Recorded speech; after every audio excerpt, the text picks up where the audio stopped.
Welcome to the Inside Story. I'm Billy Hollowell, and I'm joined today by Brandon Showalter of the Christian Post. How you doing? I'm doing well, Billy. All right, you are out in California as we're recording this right now. You're always out and about doing incredible work, but I want to get some comments from you on this long-awaited study on puberty blockers the results just came out, but there's an interesting history to this particular study. Before we get into what it found, tell us a little bit of the back history. This was essentially delayed, the results, were they not? That's correct. Well, the history behind this particular study was that it was the grant first started approximately 10 years ago, funded through the National Institutes of Health, millions of dollars given to several gender clinics and gender and children's hospitals across the country, trans activist medical allies who were doing this study, again, at taxpayer expense because it's funded through the NIH.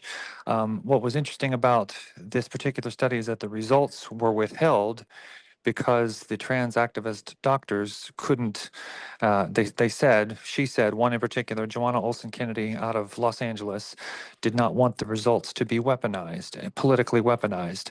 But that was because the results were not favorable to her ideological aims. And so uh, that means that she withheld the study from publication. And I was actually surprised that the New York Times published that this study had indeed been withheld before the election. That seemed odd to me, but because the results didn't ended up showing that blocking children's puberty doesn't improve mental health, of course, that was not, in her mind, a favorable outcome, and so she withheld it. And again, this is a taxpayer expense, so that's highly unethical, to say the least. You have to release, if you're doing a scientific study, you should release the results, especially if you're being paid for by tax dollars, no matter what the results are. But because she's an ideologue and ideology has captured the field of pediatric medicine, that's why she sat on the results. And so now the study is finally out, and it shows what we all know it to show, that puberty blockers don't. They've got all this fancy academic gender jargon, but it does not show that halting natural puberty in children provides any meaningful benefit, even though there will be fancy ways of sort of saying like it does, even though there's no there there. So, and this looked at 94 young people who apparently struggle with gender dysphoria. What else can you tell us about what they were measuring, how they were looking at it, what they were trying to, and to your point, before you even answer that, if it's true here that this was withheld before an election, that's pretty telling. And also, when you have taxpayer dollars at the core of it, it would seem the public would have an interest in a right to know what those results actually are. Well, the important, 94, only 94 young people, I think that's a very questionable sample size, to say the least. Sure. And there's this particular gender doctor was one of she was among the who's who of all the gender doctors in America, who I believe was last year or the year before, where there was another article published in the New England Journal of Medicine where they uh, were tracking, I think, 316, a couple hundred of them, of these young people who were 12 to 20, all trans or non-binary identified. And they even had two suicides in the mix. And somehow they just labeled those suicides adverse events. And that wasn't enough to shut down a study, which in a normal world, that absolutely would. There have been endocrinologists and other doctors I know who, you know, federally funded studies have been gotten shut down for a lot less. And you think about the controversy around HRT and women who had their hormones replaced and all of the problems that became associated with that. Well, here you've got two dead young people, and they just breezily dismiss it as adverse events. I mean, they're dead. And they were fully allowed to go through with these quote unquote transitions in a federally funded experiment. And somehow, even though they're dead, that doesn't shut down the study. And how ironic, because the lie that we are often told is that, well, if you don't allow these young people to go through with these controversial medical treatments, they are very likely to or will die by suicide. Well, here they are in a federally funded study going through with it, and they still end their own lives. And so it's just so perverse from front to back. And all of these doctors, I think, are going to be shown to be the fraudsters and the unethical practitioners that they are when all is said and done. And I think we're currently in the middle of a reckoning where federal government agencies are finally beginning to use their leverage to tackle this as they should. And that's thanks in large part to President Trump's executive order on January 28th, which decried these quote unquote treatments as a stain on our nation's history, and it must end.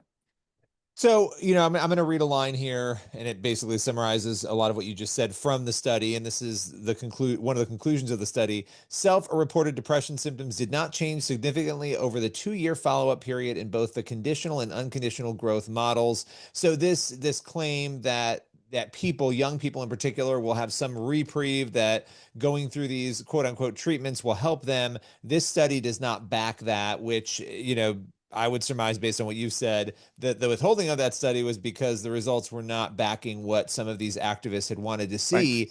Now, correct me if I'm wrong, but last year there was also a study showing that adults, and I don't have it in front of me here, but that adults also didn't, they actually had an increased suicide rate after going through these, quote unquote, gender treatments. So it's not just children and young people, it's also adults that we have not, at least according to that study, seen an improvement in.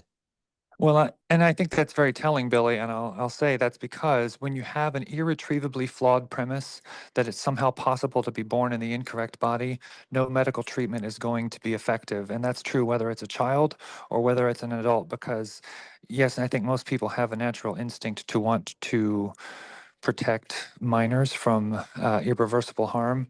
But the truth of the matter is, again, because the premise is so faulty, we should care about everyone. It's just that I think most people have an impulse when you know that a child can't give informed consent, that there's just no way, and there's an additional safeguarding that is required.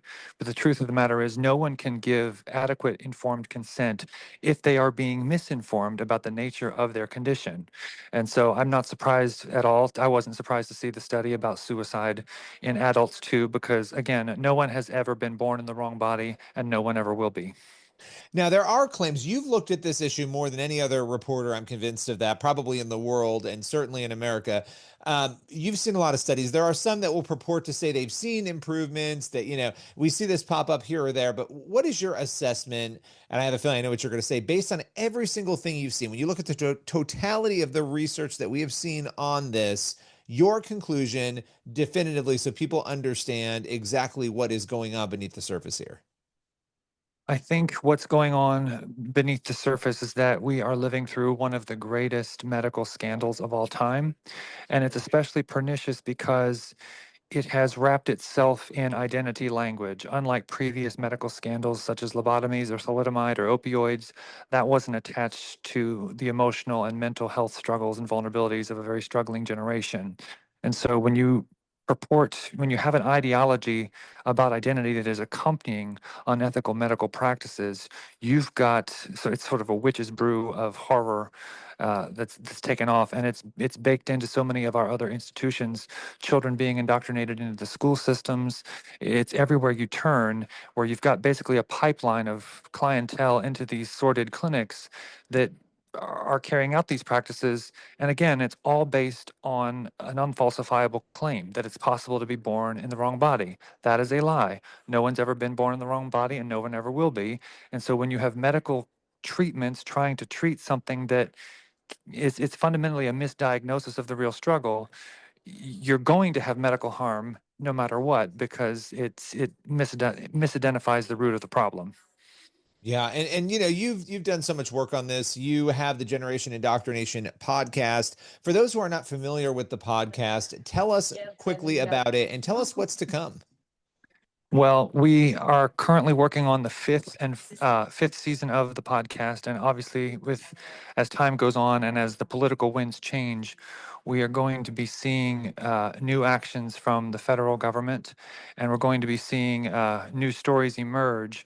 And so, the fifth season of our podcast will focus on sort of what does it look like with the changing tide, certainly in Washington, D.C., as the federal government agencies take action against gender ideology, particularly the medicalization of children, but also what is it going to look like to pick up the pieces? How are people going to respond in light of the fallout and in light of the reckoning that has happened electorally and culturally? And we're going to be telling the stories that very few journalists in America are.